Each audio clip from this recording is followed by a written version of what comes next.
En la actualidad todos tenemos la imperiosa necesidad de expresar nuestra opinión sobre los temas que sean, de hecho, sobre cualquier tema. Ya se encarga la sociedad de poner a nuestro alcance, a través de los medios de comunicación, el trending topic de cada día o de cada semana para que a través de Internet, a través de las noticias, conozcamos un poquito de qué va la cosa y opinemos. Claro, llevamos bastante tiempo viendo en la televisión cómo, bajo el falso nombre de tertulia, unos personajes en cualquier cadena, en la radio también pasa, pues son convocados a todas horas, por la mañana, por la tarde, prime time, fines de semana, hasta en la sopa. Y fundamentalmente, pues hacen lo mismo. Tocan esos temas, normalmente, aunque se venden como expertos en algo, son opinadores, la mayor parte de ellos periodistas, que en lugar de dar noticias, en lugar de explicar noticias, en lugar de lo que tiene que hacer un periodista, que es contarnos los entresijos de la noticia, pues ellos van a opinar. Y nosotros pues replicamos esos comportamientos en las redes sociales que ya a todo momento, Facebook, por ejemplo, pues nos muestra arriba del todo, antes de empezar el scrolling, pues nos pregunta, ¿qué estás pensando? Como si hubiese alguien al otro lado muy interesado en saber cómo nos sentimos ante los avatares de cada día. Y nos hemos ido acostumbrando a esto. Las tertulias, que no son exactamente tertulias, y no lo son porque fundamentalmente lo que se le está exigiendo al tertuliano es que se posicione a favor o en contra del tema que sea. Y eso ya es más peligroso, porque estar a favor o estar en contra es inducir la polaridad, inducir un estado más anímico que intelectual, obligar a la gente, en definitiva, a que tome partido en positivo o en negativo sobre el asunto que sea, pero sin matices. Búscate argumentos que refuercen tu postura, búscate argumentos que critiquen, que también está mal empleada la palabra, lo veremos en este vídeo, espero, que critiquen la posición del adversario, enzarzaos en una pelea, y esto lo vamos a llamar la sección de opinión. A mí que me importa la opinión de un periodista sobre incluso la noticia que da. Estas cosas en los 90 eran escandalosas, cuando un periodista estaba haciendo el telediario y expresaba mínimamente su parecer o su sentir en torno a un hecho. Yo recuerdo que la gente comentaba y decía, ¿por qué opina? No tiene que opinar, tiene que explicar objetivamente lo que pasa. Sonaba raro, ahora no.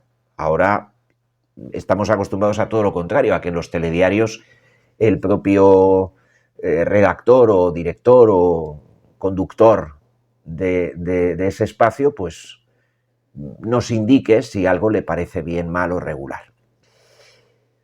Este grado de simplificación mental obviamente se aleja mucho de lo que yo tantas veces he dicho, he reivindicado y que me parece interesante traerlo a colación, que es el programa de José Luis Balbín, La Clave.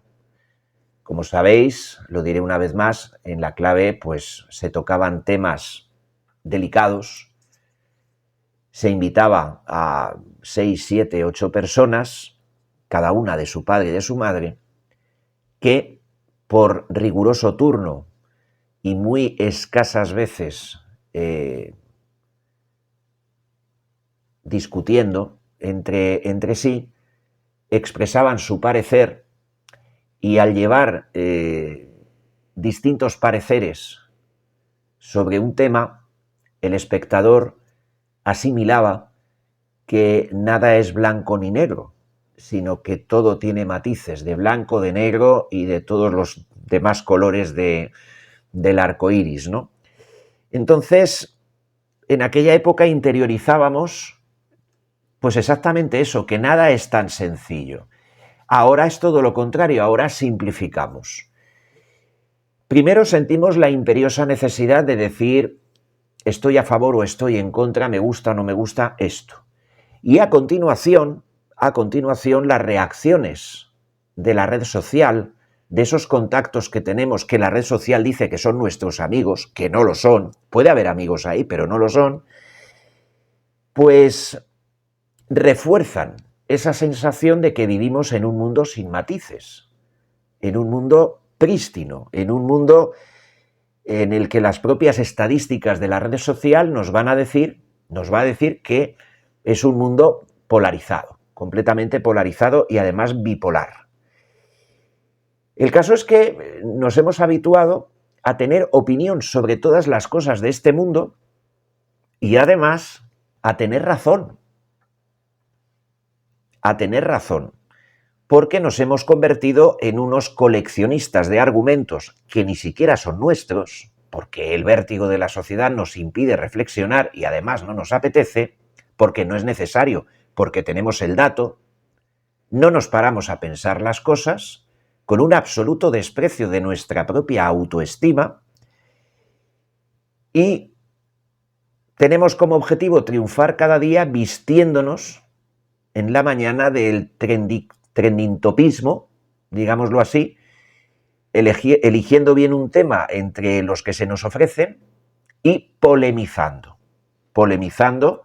en nuestra red social, donde evidentemente la mayor parte de la gente nos va a dar la razón, lo cual le va a venir muy bien a nuestro ego, y si hay algún punto discrepante, vamos a entenderlo como una agresión, vamos a perder las formas, las maneras, vamos a reaccionar violentamente, provocando que la otra persona también reaccione violentamente, y vamos a reforzar todavía más con nuestra actitud, con nuestros modales, con nuestra manera de ser, ya totalmente perturbada, una realidad anacrónica en la que es imposible, absolutamente imposible el debate, es inviable el razonamiento y, por supuesto, sobra, de todas sobra el ejercicio intelectual. Algunos de nosotros, más necesitados de dopamina o de protagonismo, o más vanidosos, o más narcisistas, consideramos que nuestra opinión es lo suficientemente importante como para no circunscribirla a la red social.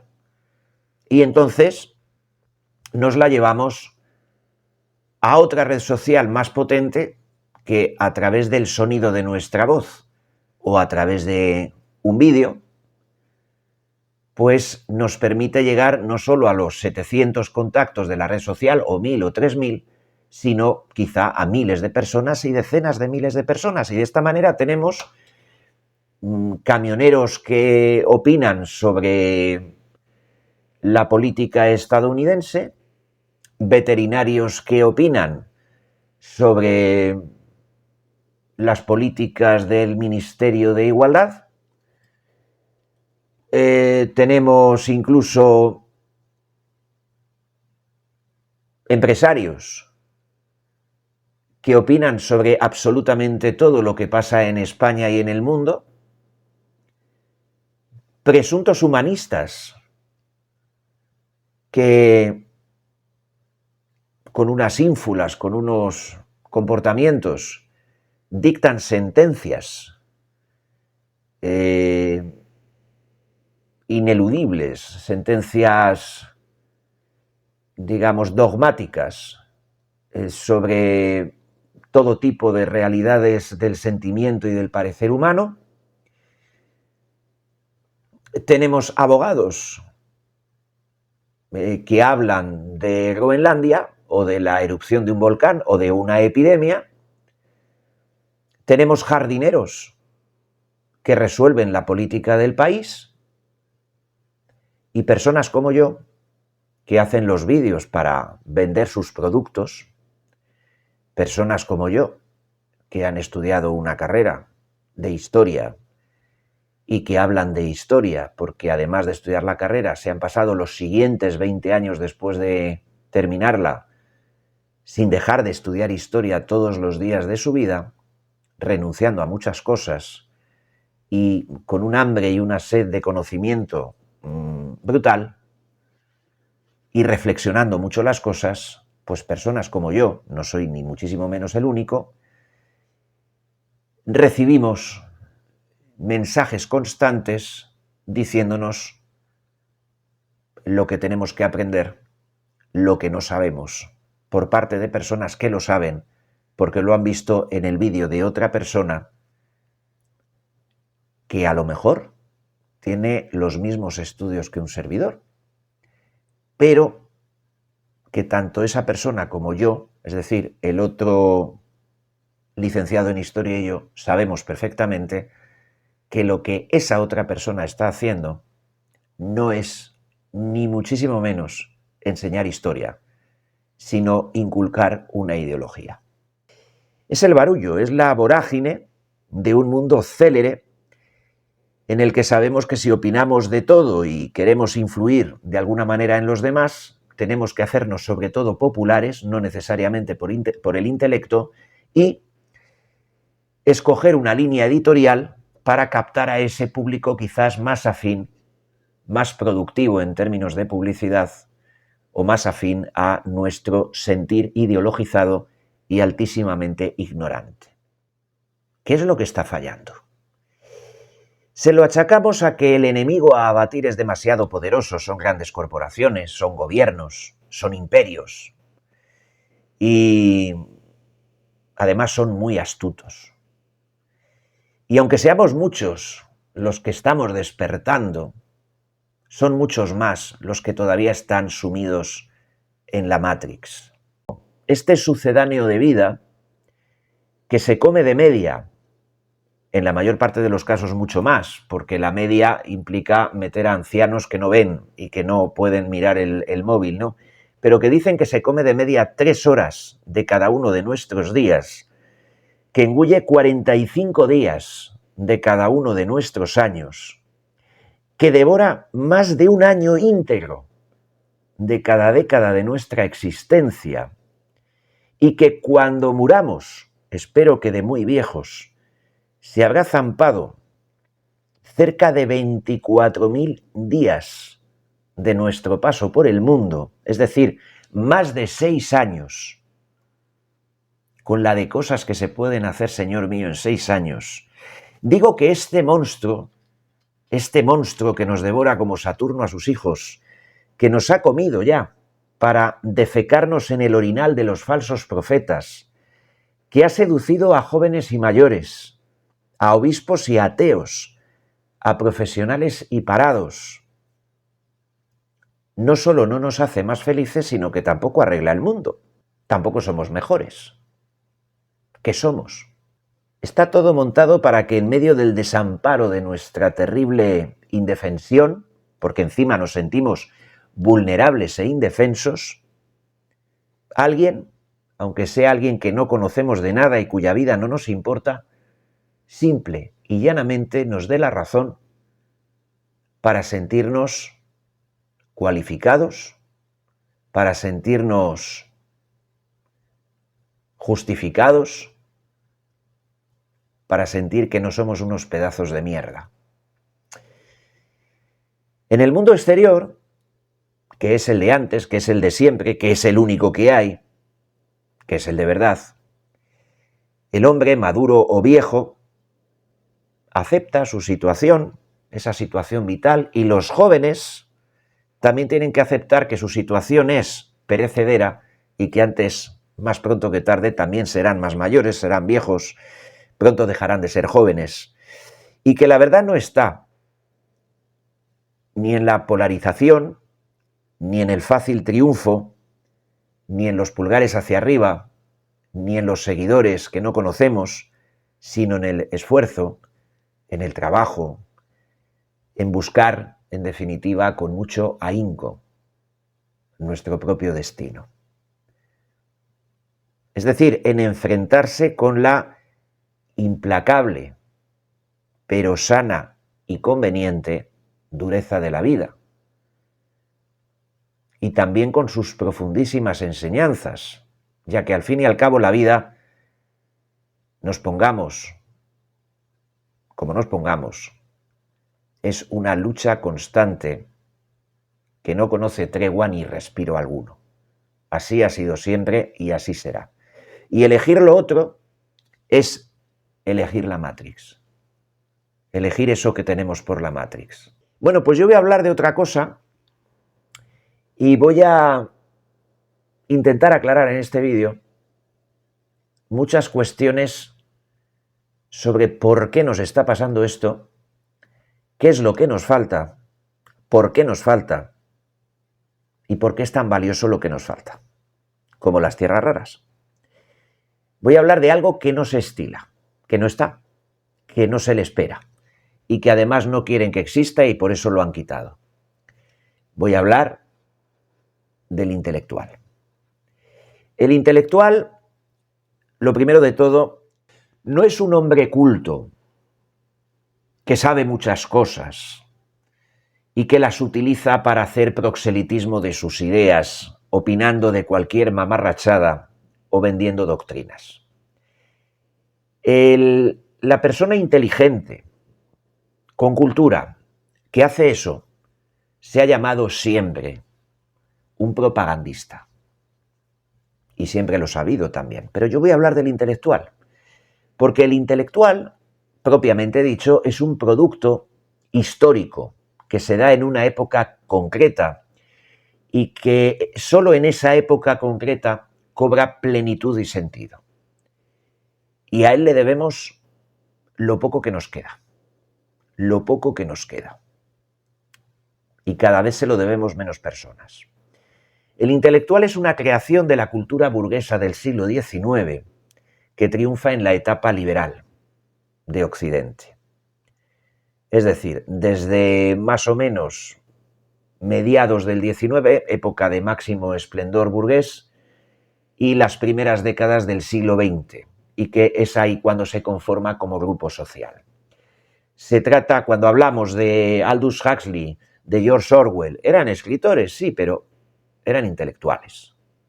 Eran personas que habían pensado, que habían reflexionado. Tenemos la imagen del escritor que se sienta a escribir porque se le ocurre una historia. Y como es muy listo, la tiene ya ahí cocida en la cabeza. No, son personas que han estudiado, han aprendido, han vivido, han viajado y han reflexionado en silencio. Y estamos hablando, al hablar del intelectual, de un grupo humano cuya función era pensar sobre las cosas, pensar sobre la sociedad y los hombres para ejercer públicamente una función de crítica basada en la calidad personal y en el esfuerzo mental que suponía su pensamiento. Eso es un intelectual, no un propagandista, no una persona con mucha cultura. Un intelectual puede ser un campesino. La función del sabio en la sociedad es muy antigua y por ejemplo, toda la literatura medieval de los espejos morales, se les llamaba así, me voy a poner un poco en modo Jesús González Maestro, pues toda esa literatura que digo de los espejos morales testimonia ese papel de sabio cuyo consejo o condena se justifica por ser una persona que ha acopiado un gran depósito de saber, que es un saber universalmente válido, validado por la sociedad en la que vive. Saber que a su vez supone que ha recibido, evidentemente, una larga y autorizada tradición. Es decir, el sabio es el depositario de toda una tradición cultural, ética, moral, que cuando la plasma por escrito o la manifiesta de alguna manera, y las gentes, para mantener viva esa tradición, esa cultura, esa moralidad, esa ética, recurren al sabio para no olvidarlo.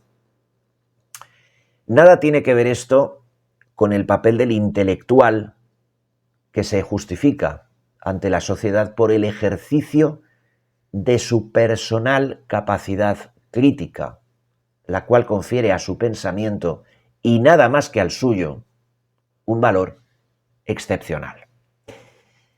Podríamos decir que es un filósofo moderno. Como digo, el intelectual como tal surge en el siglo XIX. Pero estaréis pensando en otros ejemplos. Por ejemplo, es comprensible que en la época humanista, que desde...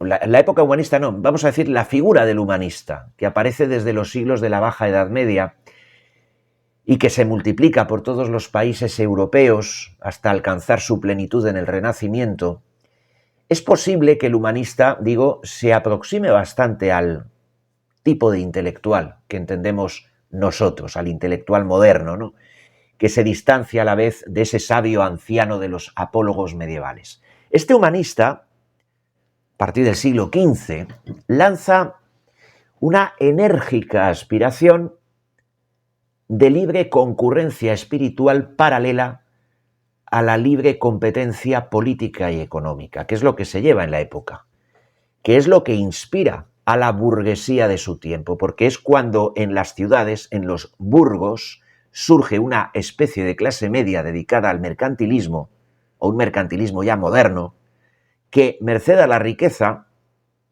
hacen acopio, difusión y favorecimiento de la cultura. Y ahí es donde sale el hombre humanista. Y el hombre humanista, fruto de esa burguesía, de esos burgueses del burgo, es la que reacciona, en primer lugar, al sistema tradicional de las cosas, a esa sociedad medievalizada o medieval en la que toda la sociedad era un cuerpo y cada uno cumplía una función, cual un órgano, cual una extremidad, y todo estaba bien y todos se tenían que conformar de cuna. El que nacía siervo, siervo, sin aspiraciones. El que nacía rey, Dios lo había querido. Es la burguesía mercantil de las ciudades la que cambia esto. Con todo, el humanista no se atreve, cualesquiera que sean sus audacias, no se atreve contra los estamentos privilegiados de la sociedad, en parte porque depende de ellos. Entonces tampoco se atreve a desprenderse, por ejemplo, de los clásicos, a ir más allá de los clásicos, porque su función, en realidad, como hombre sabio, pero ya intelectualoide, digámoslo así sin que sea peyorativo, porque no lo pretendo, pues él lo que busca es mantener la autoridad de los clásicos y en base a esa autoridad de los clásicos, ya sabéis, Aristóteles, Platón, Epícteto, Epicuro, toda esta gente, pues cubrir con un manto de autoridad moral, de esa autoridad moral que le da a él su sabiduría del conocimiento de los clásicos, cubrir esos nuevos elementos de la burguesía ascendente que están empezando a acaparar el poder en algunos lugares. Por ejemplo, las repúblicas mercantiles del norte de Italia, Florencia, luego Venecia más adelante, Génova, Nápoles después. Por eso el humanista, que es resultado de ese nuevo grupo social que necesita legitimarse ante los que son poderosos de cuna, ese humanista, aunque estima mucho su obra personal, y hay muchos elementos en él de la función intelectual moderna que caracteriza al verdadero intelectual, al intelectual pleno, como veremos, carece, sin embargo, de la última audacia, que sería presentar su pensamiento como producto de la libre crítica personal. Hay casos, como Petrarca, que se apoya en su genialidad personal, además utilizando la lengua vernácula, y es un adelantado a su tiempo, pero con matices. No voy a entrar en ello, pues sería muy largo. Pero dejando aparte a Petrarca, lo que define la figura del humanista es su aceptación del sentir público y de un patriotismo a través del cual se conecta con el Estado, se asimila con los poderosos. Así, de esta manera, al final del medievo, se multiplica el número de individuos que toman la actitud social de atribuirse como función propia la de poner en ejercicio su mente para aplicarse en conseguir el saber por el saber y, en último término, para llevar a cabo la crítica positiva de cuanto le rodea en esos términos que solo el saber permite. Es decir, justificar. Justificar el lugar en el que vives, la política que se desarrolla en ese lugar y asesorar. Nunca ir en contra. De este modo, en los últimos años del siglo XIV, en ese momento en que el espíritu de la joven burguesía, unido al espíritu humanista incipiente, empiezan a esparcirse, en ese momento en el que hay gentes que saben escribir y además escribir muy bien para hacerse respetar, no faltan quienes, en ocasión de escribir cartas a sus amigos, a sus corresponsales, los que sean, esos que se encuentran en otras ciudades, pues se atreven a insertar, porque eso va por escrito, no es escribirlo en un libro, se atreven a insertar críticas personales, críticas desfavorables, digámoslo mejor así, a la situación en la que vive la sociedad, a la situación en la que viven ellos mismos, a la situación de su ciudad, o de su república, o de su reino. Y esto conducirá a los poderosos a montar formalmente lo que será el primer ataque legal contra la inviolabilidad de la correspondencia, porque para que no se difundan ideas críticas, los príncipes, entendamos por príncipe primum inter pares, entendamos por príncipe máximo gobernante, así que cuando diga príncipe puede ser el príncipe de una república de la República Florentina o puede ser Felipe II, que era emperador.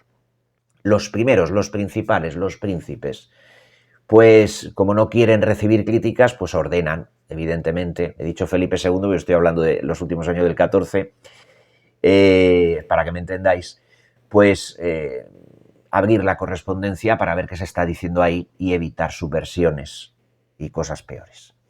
De la misma manera que se enjuicia más o menos desfavorablemente a la realeza, estas personas leídas e instruidas, entre las cuales cuentan los señores que disponen de ocio, de tiempo y de riqueza para procurarse una cultura, porque la cultura siempre ha sido elitista desde la antigua Grecia, elitista, pues estas personas someten a crítica al estamento eclesiástico, por ejemplo, y a las propias doctrinas de la religión. Se trata de críticas sobre el estado de la Iglesia, como ya las hizo el infante don Juan Manuel, o dudas sobre los dogmas, como ya las hizo también Gómez Manrique. Pero no se trataba de disidencia, sino de inquietud intelectual, que no es lo mismo. Que no es lo mismo, porque la disidencia es volitiva, es límbica, se basa en el sentimiento, no se basa en la fuerza del argumento intelectual razonado y madurado. Y es ese tipo de crítica la más patente, la que se expresa, la que se manifiesta, la que existe y voy a hablar de España en todo momento, en nuestros siglos XIV y XV. Porque voy a hablar de España, estoy hablando de España en todo momento. Precisamente por disponer de medios y de tiempo para esas actividades de estudiar, la duda y la crítica se dan en una primera fase entre individuos, lógicamente de grupos distinguidos. Uno de los primeros ejemplos de estos personajes es don Enrique de Villena, nieto del marqués de Villena, que rechazó, según nos cuenta Pérez de Guzmán, el ejercicio de la caballería y decidió dedicarse a aprender apasionadamente cualquier ciencia, cualquier arte, de manera que acabó siendo un erudito, acabó siendo poeta, historiador, sabio en diversas materias e incluso políglota. Otro fue el canciller Ayala, muy dado a estudiar ciencias y filosofía. Villena y Ayala generaban mucho recelo entre sus contemporáneos porque no se interesaban por unos conocimientos como los estudios de derecho o la escolástica, sino que buscaban el saber, fijaos, en la filosofía y en la historia. ¿Por qué sería? Pues era porque la filosofía y la historia eran dos campos del pensamiento en los que la consideración de las cosas humanas podía desenvolverse con un sentido crítico mucho más libre. La filosofía y la historia. Por eso digo, pachasco y qué pena, cuando alguien que sea historiador o que simplemente tenga la carrera de historia y unos amplios conocimientos de historia después de mucho esfuerzo, se dedique, porque es una carrera que requiere mucho esfuerzo, se dedique a hacer propaganda, que se ponga al servicio de ideologías. Qué triste cuando esa persona positivamente sabe que está engañando, perturbando, causando dolor y destruyendo su sociedad. Curiosamente, las dos ramas del saber, filosofía e historia, que más se desprecian en nuestro país y creo que en todo el mundo occidental desde hace más de 20 años. Bueno, pues el caso es que estas gentes cultas, capaces de poner por delante su comentario crítico de las cosas que ellos presencian, es un fenómeno social nuevo en nuestra historia que va ligado al individualismo económico, al individualismo político, que son también dos acontecimientos nuevos en Occidente, ese Occidente que todavía se llamaba cristiandad.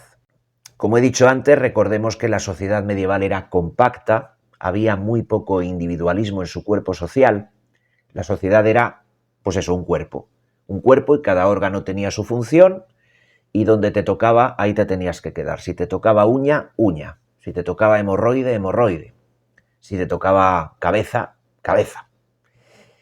El conjunto se coordinaba en ese cuerpo social acríticamente, aceptando lo que había, lo que le tocaba a cada uno, y era inconcebible querer cambiar algo. Eso era el medievo. Sin embargo, por su novedad, nadie pensó al principio que el ejercicio intelectual de estas personas, de estos primeros intelectuales, pues que de ahí se fuesen a derivar críticas hacia la sociedad, hacia la Iglesia, que eran todavía medievales, y cuyas estructuras seguían siendo fundamentalmente tradicionales, evidentemente. Se entendía que la sociedad estaba bien como estaba, que estaba bien constituida, y la posición en general era muy optimista frente a las estructuras de que estaba dotada esa sociedad. De conformidad con este esquema, en los siglos medievales se privilegia la idea de que hay que apoyar el saber, de que hay que potenciar el cultivo de las letras y de las artes, porque las letras y las artes proporcionan al hombre un sentido de obediencia, de acatamiento al poder, y además le capacitan para colaborar con el sistema establecido. Por lo tanto, se entendía que un hombre culto era extraordinariamente útil, favorable, porque jamás se le podía pasar por la cabeza ir en contra de lo que nadie había ido en contra nunca, salvo el moro, que era la amenaza exterior, pero internamente todos aceptaban. Fue un fenómeno nuevo. El rey quería súbditos sumisos, claro que sí, pero no ciegos. Súbditos capaces de obedecer, pero también capaces de identificar el mal para, sabiendo lo que no es conveniente, ayudar al rey a que no cometa errores. Ese era el concepto. Por eso había que proteger el saber, gracias a Dios. Un buen rey se entendía que primaba el enriquecimiento de la vida mental de sus súbditos, al contrario de lo que haría un tirano. Un tirano querría gobernar o dominar sobre masas culturales intelectualmente anuladas. Recordemos que es el concepto medieval. En el medievo el tirano era el que quería gobernar sobre clases mentalmente anuladas.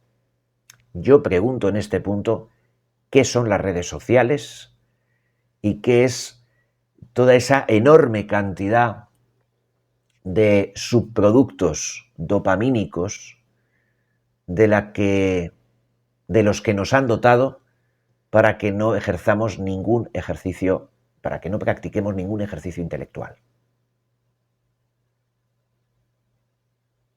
El obispo Sánchez de Arévalo llegó a decir que el buen rey honra a los sabios y favorece los estudios y las escuelas, mientras que el tirano los quiere a todos ignorantes y persigue las ciencias y las artes para que no salgan a la sociedad personas letradas.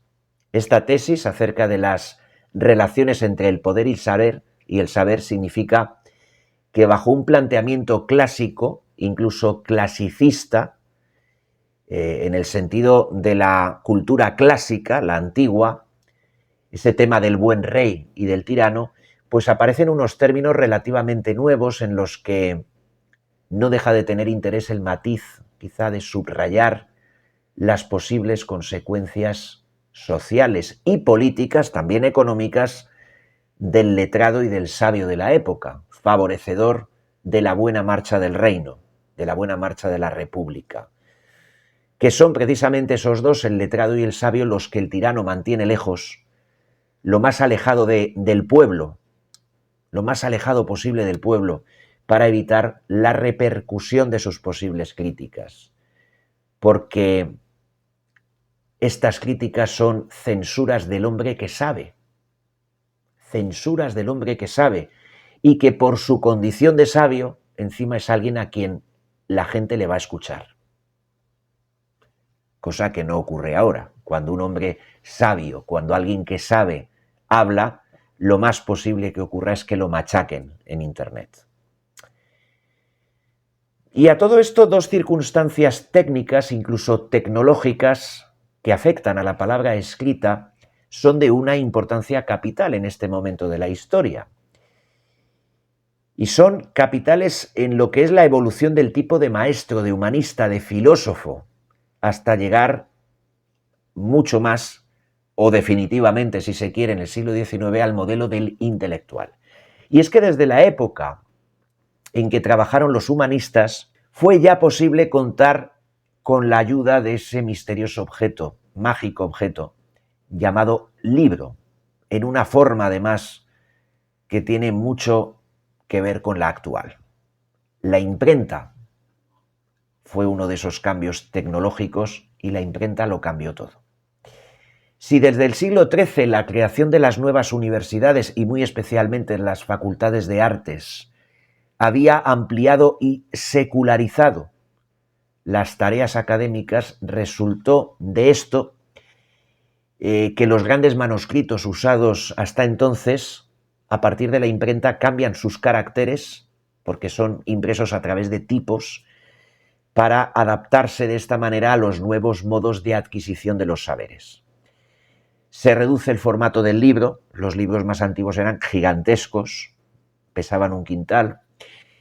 Se reduce el número de ilustraciones, esas riquísimas ilustraciones de los monjes medievales, ¿verdad?, de los copistas medievales.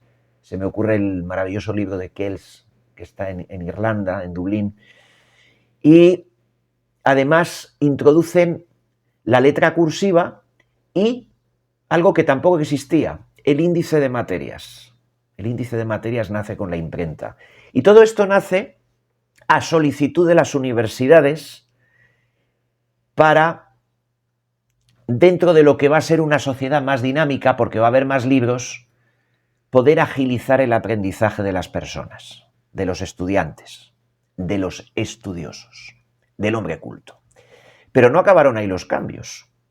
Los humanistas y la sociedad burguesa en auge de los siglos XV y XVI iban a disponer del libro impreso, sí, que fue decisivo para potenciar el dinamismo de la sociedad, de la economía y de la cultura. Pero algo que no se suele mencionar y que es capital en esa época, pero capital, no pensamos en ello porque nosotros ahora lo tenemos todo, y de hecho yo creo que no lo he leído en ningún libro de historia, ni siquiera en la carrera. Yo creo que lo he leído en publicaciones muy especializadas, esto que son las lecturas complementarias, ¿no? Pero es igualmente importante, porque si tienes el libro y no tienes lo otro, siempre una tecnología nueva y positiva siempre viene acompañada de más inventos, de más tecnologías que te van a ayudar. Bueno, me refiero a que el incremento de la posible utilización del libro trajo la mejora en los procedimientos de alumbrado doméstico. Y estos elementos son los que van a cambiar radicalmente el papel social del hombre del saber.